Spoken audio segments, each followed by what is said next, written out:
This is Bill. Lately, as you know, there's been a lot of interest in what's happening with DOGE and the federal government. And this kind of brought back memories to 1992 where I got to meet Elon Musk in front of the Glendale City Council. And what happened back then was that actually they were dealing with a lot of these hillside issues, and I guess I came up with some fairly different ideas on maybe how one could regulate these things. And so one of the council members actually asked me, go ahead and look at our budget because they were having a 4% shortfall. So I'll go through the process, and boy, it's really educational what you learn here. And yeah, so I have some taste of what they're going through with these investigations. Anyway, you see, I got a library with a lot of cool books, including some very, high scholarly, deep examples here, like the 1985 Toyota truck manual. So, okay, we'll get on to this. Okay, this was the problem, was that in 1992, the city of Glendale was facing a 4% budget shortfall. And and now, I'll admit, man, I have all the numbers right here, as I'm recalling a lot of this stuff from memory of going through this exercise. Well, as you see, it's about 40 years ago, so well, yeah, maybe a little less, but yeah, a long time ago. So anyway, these are the findings. The city revenue had increased 1% that year, but the expenses increased about 5%. And yeah, I'm also getting over the flu as well. But here's the thing that I guess raised the big red flag immediately, was that the city population had been steadily increasing during the decade of the 80s, actually by quite a bit. I think it had gone from like 120,000 to maybe 180,000. However, the number of city employees had actually decreased during this time. So of course that kind of raised one red flag, and said, why should it be getting more expensive if you're losing employees? And then the percent spending on salaries.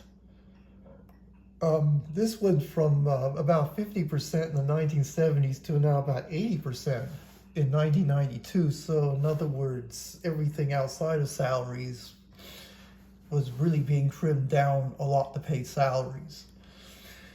And then employee costs negotiated by unions, usually in 1 to 4 year contracts. And then the city employees also get these 5% step increases every 5 years. So every 5 years, whatever the union has negotiated for them, you can add another 5% on top of that.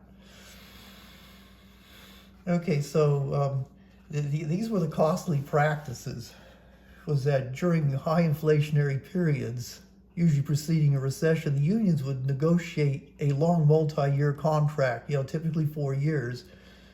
During the low inflationary periods, the contracts would only be 1 year. The city has generally dealt with this by basically rebalancing salary to non-salary expenses and attrition, which is why, of course, this number has gone from 50 to 80%, and why the number of city employees is decreasing. I'll show this graphically what it looks like.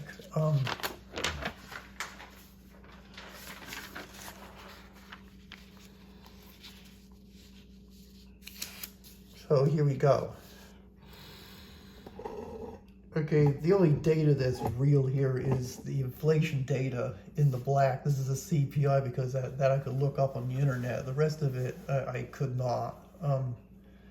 But I do remember the behavior of these curves when I made the original report, which has long been thrown out. So, yeah, 1980, right, like late 70s, 1980, remember, inflation was insanely high, almost 13.5%. And then, of course, it started crashing down because the Federal Reserve had tightened up interest rates significantly. And, and then inflation was kind of bouncing around between, generally around 3 and 4. And then we started getting a little heating up of inflation going into 1990. And then it came down, and these shaded areas here and here were when we were considered to be in a recession. So these curves here represent what I had remember figuring out was some measure of per capita resident employees, people that lived in the city that were paying the taxes basically, or at least a tax revenue. And then the city employee salaries is in the red. And I do remember that in 1980, these two numbers were pretty close to each other. I drew them exactly because that's just how I remember, well, because I'm just trying to emphasize this point so you can relate one to the other. They may not have been exactly the same, but they were close. So the city had negotiated a pretty nice long-term contract where the inflation was, rip-roaring over 10%. So you could see a huge divergence in what the non-government people were making versus what city employees were making. And then when things settled down, the two curves are kind of tracking each other, and and I guess the budgets are fairly stable. And then we go into the next recession, and the same thing happens again. Again, the residents' employee salaries are not growing so fast because we're hitting recession. People are probably getting laid off work and stuff. Whereas the city employee salaries really increased a lot. So that's the root of what was going wrong here. So anyway, if you look down at the last item here, basically this was the cause of the shortfall, was that the city had trapped itself into a long 4-year high raise contract going right into a recession. And the problem is that in the past they had pretty much exhausted, say, using attrition and and basically rebalancing salaries to non-salary expenses. So, because this is basically what they've been doing in the past. So, and I remember at the time, I actually made basically just 3 simple recommendations. I don't think they followed them, but I made 3 basic recommendations. The first one was the index raises to the taxpayer income growth. Basically align the red curve with the blue curve. Secondly, only have 1-year contracts no matter what, so you don't get trapped into these high raise long-year contracts going into recessions. And also recommend they eliminate something they had called LIFO, which is last in first out policy. As it turned out, the city ended up laying off 10% of its firefighters because of this budget shortfall, because the rank and file refused to take a raise reduction from, I believe it was 4% to 2.5%. And the problem is that even before going into this vote, they knew who was getting laid off because of the LIFO policy. And yeah, I think they should get rid of that. Maybe if there was some more uncertainty with who's going to get laid off, maybe these firefighters would have banded together in more solidarity rather than to be so selfish. Now, one of the main objections I got, especially from the unions when I presented this study, was that people who work for the city can't afford to buy a medium-priced house in the city. I mean, by the way, this is 1992, it's not 2025. So, these idea that baby boomers had no housing issues to deal with. Well, if you lived in LA, that is not entirely true. So, and then the political problem, of course, is that unions have a huge conflict of interest in the electoral process. They give the lion's share of campaign money to candidates that they think are going to win. It's not even what the candidates believe. You just want to get people in there that they think will win. And once they're in office, the union comes by to collect their IOU, so to speak, which is, a nice raise for their rank and file. Okay, even though we identified, at least in the short term, what caused the budget shortfall in the previous graphs and charts, this really also uncovers a much more what I would call major structural problem that kind of led up to why they were having so much trouble. So I call this the ugly. from 1980 to 1990, the city population had grown from 120,000 to 180,000 people, or 50% increase. And by the way, that had some political ramifications in the city, but I won't go into it now. The housing stock had increased by about 40,000 units. You know, a lot of the older single-family neighborhoods had been upzoned to multifamily, and so a lot of these houses started getting torn out, and there was kind of an oh shit moment in the city when somebody said all this stuff goes to maximum use. Population of the city could grow to like 400,000, and so then there was a big scramble to try to downzone some of this stuff to prevent that from happening, and it turned out all that was going on in that decade of the 80s, and so developers were sweeping in and buying this stuff up and getting their construction projects through. And yeah, so there was a frenzy of construction during that decade. Anyway, we have about 40,000 units coming in. So tax revenues, property taxes, sales taxes, utility taxes, etc., it increased substantially. I mean, you know, none of that should be surprising. Bring in 60,000 more people in there, and you know, they're shopping, buying, spending. You know, property's been upgraded significantly, so you got all these taxes just went up. You know, tax revenues from these sources went up a lot. So why did they still even get a shortfall? And so anyway, I started digging through it. Of course, it's motivated by the decline of employees at the city. I started digging through their salary structures, and the city gave me, yeah, they have books on all this. They have very regimented salary schedules for all their people. So I started digging through this, and this is what was happening. I could take a park ranger at the city. This job basically requires a high school education, California driver's license, no special training. What this guy basically does, he opens and closes parks.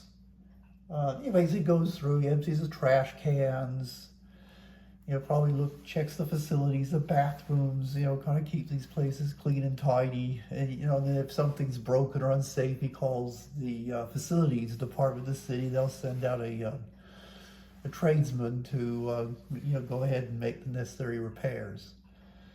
So that's what he you know, that's basically what he does. You know, I'm a JPL scientist, so I do nerdy sciencey kind of things. You know, my training was college and graduate school. You know, basically 8 years of education after high school. Salary here, you know, here's the biggie. That guy was, you know, he's my age, by the way. This guy's making, I'll admit, he does have 8 years of additional work experience that I don't have, but still, this guy was making $50,000 a year. I was making $46,000 a year. And, you know, there's no way that guy, you know, with that kind of a job could be making that kind of money in, you know, say out in the private sector. Just absolutely no way. And this was across all the salary scales of the city. So, and then they get generous benefits. They had a defined benefit pension. They were not paying FICA taxes, you know, because they got the defined benefit pension, you know, through CalPERS. They don't have to pay FICA taxes, and none of this is deducted from their payment. And of course, I'm paying FICA taxes and getting some deducted for a 401k taken from my salary. So let's just, for the sake of discussion here, compare Social Security versus a defined benefit pension. He gets 2% for each year he works, so Social Security only counts 35 years, so that he gets 70% of his salary after that, you know, no matter how much he's making. If he works 40 years, he'll get 80%. You know, if he works 100 years, he'd get 200%. So yeah, Social Security, if you're paying up to the max cap, is about 0.81% for each year worked, with a maximum cap at 35 years. So at 35 years, if you pay the max, you're going to get about 28, a little bit more than 28% of your salary. If you work any longer after that, 36 to infinity, it's still only going to be 28.35%. So, yeah, this was, you know, yeah, I mean, this I thought was incredibly excessive. Yeah, so I met with the council and also with the city manager and presented all these findings, and basically they said, yeah, we already know this, but we can't do really anything about it because yeah, they're basically there to serve the unions. The unions get them elected, and then the unions come back and ask them for favors. So their political careers are on the line if they cross the union. And I think this is a really bad situation, but it actually, because of this, I decided I'm not going to live in Glendale anymore. I moved to a contract city where they have they contract to the sheriff of the police and fire, and they do have their own employees, but there are no unions. And personally, I think the city I live in is better run. It's just generally a nicer place. But you know, I'll give Glendale its due. They did open all their books up to me. They let me look at anything I wanted to look at. I mean, there's no fraud or cheating going on. I mean, at least it didn't detect anything. It was just that they got a windfall of taxes, and they just partied on it pretty much because of the huge population growth. And yeah, I mean, personally, you know, people talk about price gouging in the private sector. I call this tax gouging. You know, because I told them, I said, you know, your civic duty is to serve the citizens of the city, not to be, you know, just enriching the employees here. And yeah, they kind of gave me, yeah, the nod of agreement, but said that nothing's going to change.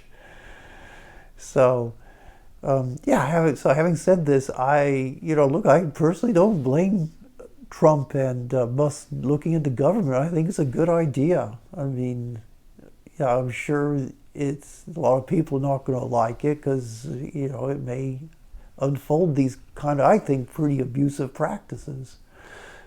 I don't know what the city is doing now. I mean, obviously what they were doing then, and I made this very clear, is that this is unsustainable. You're going to have to rein this all back in, or your whole city's going to go bankrupt. And you know, it seems like Glendale's done okay, so I guess they probably have reined it in. I don't think they do these defined benefit pensions to the extent they do, and maybe the salary disparities that were huge then, maybe not as much, you know, as